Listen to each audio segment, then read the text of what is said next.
Hey guys, welcome back to another episode of Behind and Beyond. This week I sit down with Pastor John Reilly and we talk about his sermon from this weekend. If you didn't catch it, it's about that age-old story of Mary and Martha.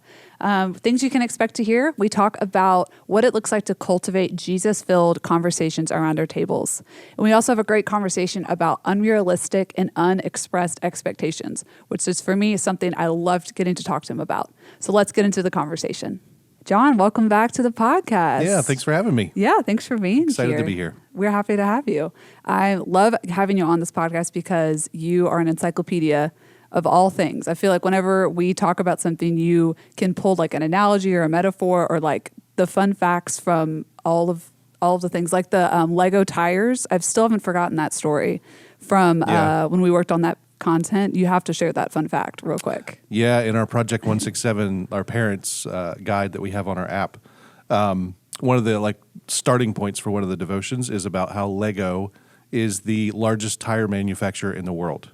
Just never forgotten that. That's just great. That's madness. My head is filled with so many random things. It's like my brain doesn't turn off. And so I just have little pieces of information. And some folks enjoy hearing it, but other folks... Oh, I do. Like it's the encyclopedia.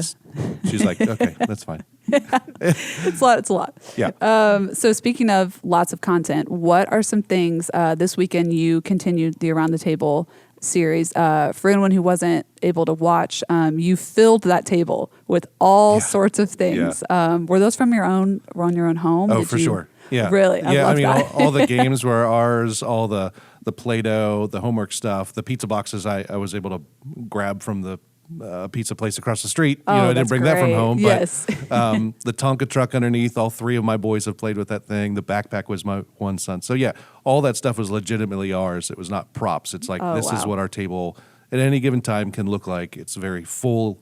It's not messy. It's busy. That's kind of how we say it. I love that. Yeah. It's an important distinction. Yeah. So what were some things that you were excited to talk about this weekend that just due for time you weren't able to? Anything you want to share now? Yeah, I think there's always something that's left over, right? There's a lot of things that we process through that end up making it kind of on the cutting room floor. And for me, one of the things that the whole Mary and Martha story always brings out is the idea of busyness and time. And I was just thinking through this week, and I didn't even really know where it would fit in, is like how our perception of time and our perception of busy is always different. So, for example, my daughter came home for the weekend a little bit this weekend.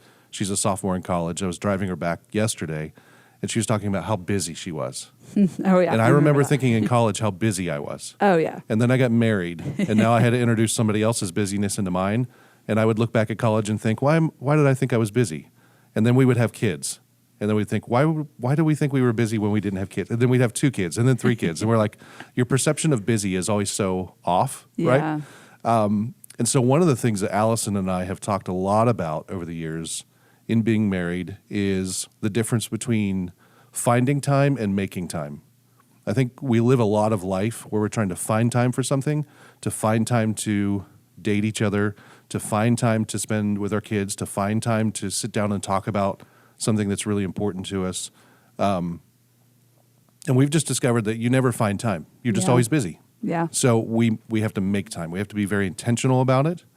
And I think that's a little bit of that element that's happening in Martha and Mary. Like Mary chose, right? That's what it says in the story, that she chose the good portion. So Mary made an intentional decision to make time to sit there and to listen to Jesus.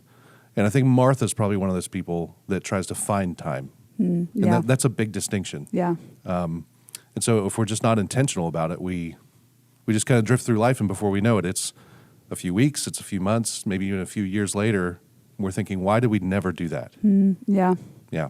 So that's a big one for me that I felt like I'd love to get it in there. It just didn't quite fit. Yeah. But it's something that I've just kind of personally wrestled with over years of finding time, making time. So yeah, I love that. I think it's so relevant too. You could get to a space where when you have a great expanse of time, it sounds great theoretically. You're like, oh, I got a free Saturday. I got nothing to do. Yeah. But I think when you have idle time, when there's nothing, for me personally, I always leave that time feeling like, wow, I didn't do anything. But I had all these big plans, but if I didn't set the intention of, it doesn't sound really fun to set structure all the time. Like you think, oh, I want this great expanse of free time, but we really don't. I think God made us for that structure. But even setting aside time to say, I want this time to do nothing, Yeah. is kind of giving structure to it, right? Yes, It's saying that like I work a lot, I've got a big family, I've got a lot going on, so I'm going to make the time to do nothing. Yeah. And I'm not going to overstructure it. I'm Yeah. just going to make the time and say, okay, on Saturday, my laptop's not coming open, my phone's going to stay turned off. I'm just spending time with the kids. I'm just spending time with my wife. I'm just spending time in solitude by myself, whatever it may be. You still have to be intentional, or else that stuff just creeps in. Yeah. And then busyness takes over. And then you're Totally. just like Martha. You're distracted. You're anxious. You're Yeah. troubled. All those things kind of start to stir up inside of us. So making the time, it has been super important for us as a married couple, but just even for me as an individual. Yeah. Like really good to like make time to carve it out. Yeah. Set it aside. That's good. That's important. Importance of Sabbath too is so. Yeah. I feel like that's right. What you're getting at. Wow, I could talk about that all day. Let's get into a little bit of the context of the Gospel of Luke. I love how you set it up, saying that Luke was written based on the account. Correct me if I get anything wrong here. Was written on the account of Luke talking with other people. And getting that eyewitness account, or what did you experience when you were with Jesus at this different circumstance, and you challenge us with, okay, let's play that out in our lives today. Now, what if someone was to come in your home around your family? What are the stories that would be told from around your table? And I thought that was a convicting and challenging question for a lot of people. I'm curious what stories are being told around the Reilly household right now. Yeah, well, I think that one of the things that that kind of popped in my head through some of this stuff was like the stories of the past, and not necessarily the stories that were clean, but they were a bit messy. They were like the table. So one of the ones I kept thinking of is my wife is the Mary. She's going to invite people over. She doesn't care what it looks like. She's very like, yeah, let's have them over. Let's have the conversation. Let's have the relationship. I'm more probably the Martha. I'm looking at the details. And so we lived in this home in Dormont for many years, and it was an older home. It was over 100 years, and we did a lot of renovations. And so in the middle of some of those renovations, we would have guests over. And I remember coming home one evening, and we had folks over, and they're around our table, and there's this giant hole in the ceiling of our dining room because we had just run wiring stuff, and I hadn't patched it yet. And so she's focused on the people and the conversation, and I'm focused on that, and I'm looking up and I'm thinking, I need to apologize for this again. I need to, so I've said it already 3 times. I'm super sorry that it looks like, and I just get so distracted by it. Yeah. And so that's why this whole passage just kind of like popped out to me in a new way of realizing like, oh, I'm the one who gets distracted. I get anxious about that stuff of what people see. What are they thinking? What are they thinking about my house? What are they thinking about just the way we run things? And so to invite them into our mess is a bit of an uncomfortable thing. So we've had plenty of stories that have just been great conversations. We've had plenty of those kind of stories where it was uncomfortable for us in that sense. But it's just I always walk away from those moments at the end of the night realizing like, oh, that was so worth it. Yeah. Even so true. even if the chairs are all dented up, even if something's not right, even if there's a hole in the ceiling, it's always so worth it. There's always something that's so life-giving about those. And so we've had so many, like was done for us, we've had so many young couples around our table, usually as part of like my premarital counseling stuff.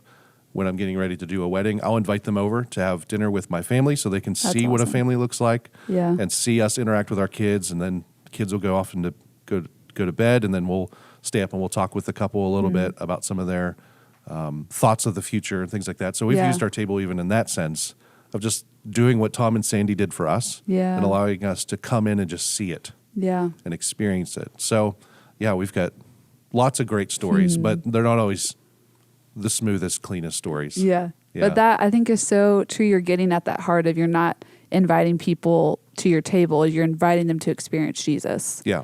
And I think that can get so muddled in our, and I'm the same way. I'm definitely a Martha, where I want everything perfect and not even perfect, just, presentable. Yeah. And all goes back to those expectations though, of what is my expectation of presentable versus maybe my husband's versus, I think that's a really convicting thing to think about. Yeah, because in a sense, you're inviting them over to say, look how good I am. Look how nice my place is. Look how fancy I can make this. Yeah.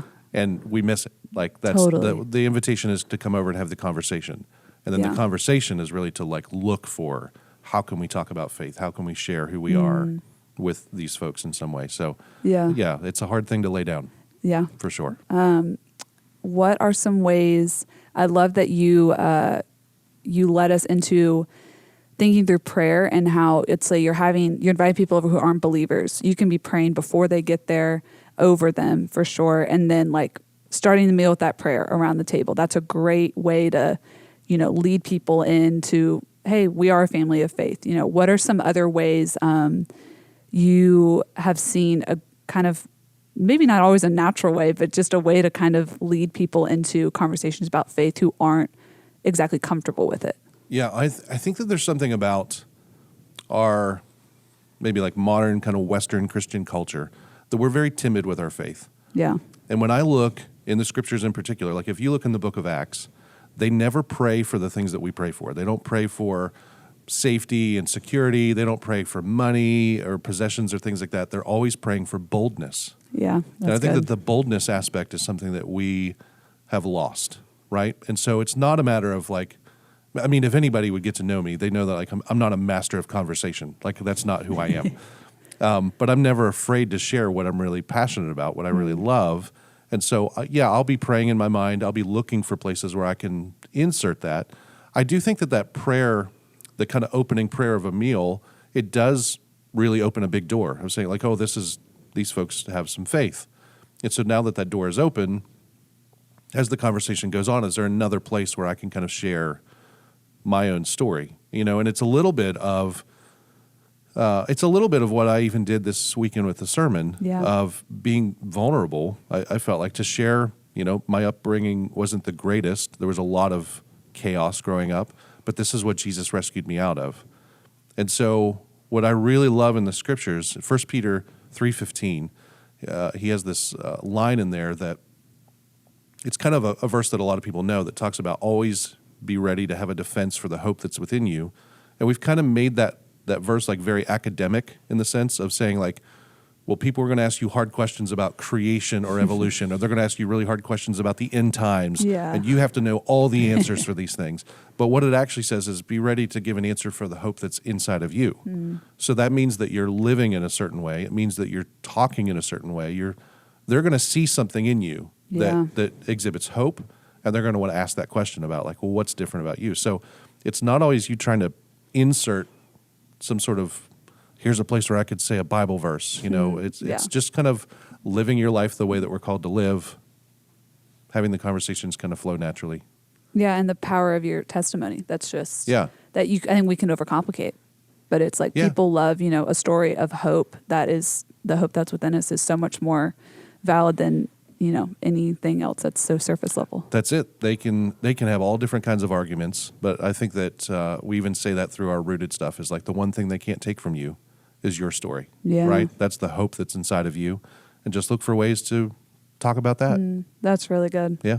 I'd love to get your opinion on, I think for a lot of people, maybe they're listening to this, watching this, and thinking, my family, we gather on the table, but, things just kind of stay at a surface level, or things are, it's harder to go deeper. How do you cultivate a family conversation about things that really matter? What does that look like in your household? What's worked? What's not? Just would love to get your thoughts on something that I'm sure a lot of people are dealing with. Yeah. So I think that for us, that again goes back to the intentionality of almost like the find time, make time discussion, where if we just kind of sit down at the table for a meal with our kids and expect it to happen, it probably doesn't happen. Yeah. So we've got to think ahead of time. Okay, what do we want to talk about this evening?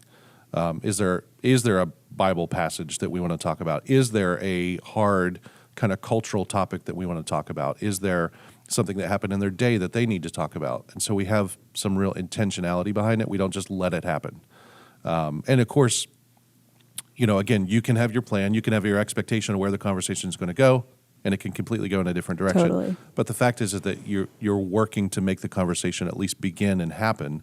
And so I think that sometimes that's where we'll kind of freeze up, is that life is busy. You're busy at work. You come home. It's a scramble to get dinner ready. You sit down. Everybody's exhausted.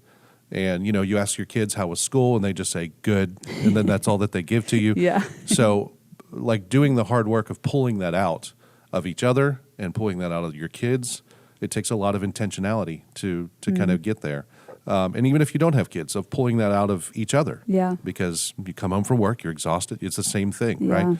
And so just the intentionality of it, I think, is what can take some depth into it, to actually sit down to think about it and then Yeah. pull it off. Yeah. It's not just going to happen on its own. Totally. Yeah. That's good. I would also love to talk about expectations. I feel like that was a big theme of the whole message from Sunday, and we talked about unrealistic and unexpressed. And those were, I found, very relevant in my own life, both of them. But what I want to talk about more is how I wrote it down because I wanted to get it right. But Martha's question, when Martha looks at Jesus and says, not a question, but she says, tell her to be more like me, essentially, is what she's saying. And one, you pointed out, she's not even talking to Mary, which I've read the story 100 times, never put that together. But I think that's something we do so often. So my thought I was thinking through this question was, how do you break that thought pattern? When you are say you're in a Martha mindset and you're realizing, I'm spiraling. I'm just thinking, wow, if only my spouse could be more like me, if my kids could be more like me. What do you do when you identify that thought pattern, and how do you get back on track? Yeah. So I think that comes, at least for me, that has come with some time, age, maturity of just realizing my own sin and brokenness, and then realizing that everybody else has got that going on too. And so we all kind of walk through life with these belief systems that so many things have poured into, whether it's our upbringing or what we read on the news or our education or where we were born. We have all these things. So we all have a very different, nuanced, unique lens that we see the world. And the quicker that we can realize that, the quicker we can realize, oh, I'm not the greatest thing ever. And so people don't need to be like me. Yeah. And they've got their own things that they've dealt with that has brought them to this place, that have made them think those things and feel those emotions and process the world very differently than me. And so I think it's just an exercise of kind of humility. I was thinking about this not too long ago. In John 8, there's the famous story of the men who bring this adulterous woman to the feet of Jesus. It's the story where he's drawing on the ground, and he challenges them, and he says, well, whoever does not have sin, throw the first stone. And the old guys drop it first. It says that in the story, and I always wondered, that detail's in there for a reason. There's something about time. There's something about just the age, and I don't know, whatever they had going on in their mind, but they were the ones that were able to realize, oh yeah, I'm not perfect, right? And so I think that helps you whenever you see somebody who is walking through life differently. You see somebody who's raising their kids differently. You see somebody who thinks or votes or whatever differently than you. It's not a matter of you should be like me. It's that, no, Jesus can enter into your life exactly where you are and who you are and make some beautiful changes as he needs to in you, just like he's done in me. So really, it's just like an act of humility. It's just realizing they don't need to be like me because I'm not that great. Yeah. So true. Yeah. Thanks for saying that's true about me, that I'm not that great. Oh, yeah. Oh, we're all about humility around here. Just bringing everyone down a notch. How do you combat, this is a real honest, Rebecca question I had during this, cynicism? Because I can get into a place where I'm well, I would love to be Mary sitting at Jesus' feet, but what are we going to eat? And where are we going to sit? That's a real heart check for me. Yeah, there's a practicality to it, too. Yeah. It's well, we're here for dinner. Yeah. Somebody's got to make the dinner, right? Yes. And I think that's a little bit of what I was trying to get to, where that's not what Jesus is calling out in her. It's not her service. It's that the service was causing the distraction, the frustration, the anxiety, and the side eye to Mary and thinking all these things of even in the language, the way that she talks to Jesus, it's almost you should be telling her to do this. And so there's kind of an arrogance to it a little bit too. A very bold thing to say to Jesus sitting. Yeah. Yeah, for sure. That's how you can really tell that, it talks about Mary and Martha and their brother Lazarus as friends of Jesus. That's how you can tell they were friends, where she was willing to be Jesus, come on, speak up. That's a big deal. Yeah. And so, it's not, there's a practicality to getting those things done, but it's almost he's asking in that moment of are you willing to trade something that is good for something that's great, right? So the service, the hospitality, all those things are great, but they're good, but you can't miss what is great. Yeah. And so you've got to be willing to even lay some of those things down in order to have something better. Yeah. And so, the service needed to happen. And maybe Mary could have contributed, but ultimately, like, she did choose something that was eternal and great and good to sit there with Jesus. And Martha could have done that too. And maybe the setting wasn't as amazing as she wanted it to be, because she was willing to kind of trade that and sit there as well. So I think it's just finding the balance of all that. Is like realizing, there are some things that need to be done. There is work that needs to be done. But at the same time, we can't let the work cause us to sacrifice the time with him and throw everything off balance, because that balance is what throws in the anxiety and the trouble and all that chaos that Martha was just so focused on. Yeah. Right. Yeah, I saw myself in that story a lot. It's so good. I did too. That's why it felt so like comfortable for me, is like, this is everything that I'm seeing. And so I want to share it with you guys. That's kind of how that sermon came out. Yeah. Yeah. Yeah, I love that. Well, I hate to wrap us up, but we're nearing the end. What is something that, from your time studying this passage for this weekend, that you took away that it's leading you to know, experience, and follow Jesus more? Yeah, all of it. Amen. As I just said, though, I really do feel like there was so much it's a familiar story, right? It's so short, a few sentences. I've heard it so many times, but as I sat down with it, I could see so much of myself in that expectation side of things. And really, that's kind of what I heard the Lord through this, is like, you've got to lay down your expectations. And because really your expectations, I'm saying John's expectations, they can be such a distraction from time with him, right? Yeah, so true. Even kind of the irony of getting a sermon about busyness in probably one of the busiest seasons I've had in a few years, where I'm just juggling a lot right now. Yeah. And so now I have to sit down with this text and wrestle with this, and I'm like, it's such a gut punch. And so really the biggest thing I'm taking out of it is that image of Mary just sitting there and soaking in the words of Jesus and just spending time with him. Yeah. It's very easy as somebody who preaches and teaches a lot to go to the scriptures just for the purpose of finding things to pull out and to teach, and leave out the personal side of like, what does he want to speak to me through this, and just sit there and soak it in. So that's kind of what the last couple of days I've been thinking a lot about. It's like, I need to have kind of the teaching side, but I also need to just have time where I get to sit with him, even if it's busy. Don't set that aside first. Yeah. Yeah, because that's our temptation, right? In busy seasons, we'll set aside our time in the Word, we'll set aside time in prayer, and then distraction, struggle, trouble, anxiousness stirs up inside of us. Oh, I think it's so easy to get into your time with the Lord, and even as someone who's not teaching, and you look at it like, okay, what do I need to get out of this? What do I need to read so I can get on with my day? And what a beautiful reminder to just take the time to sit like Mary did. Yeah. It's a great challenge for all of us. Well, thank you, John. Yeah, thanks for having me. Always a great time to have you here. We're glad you're here. And thank you guys for listening, for watching. And we hope you have a great week. We'll see you next time.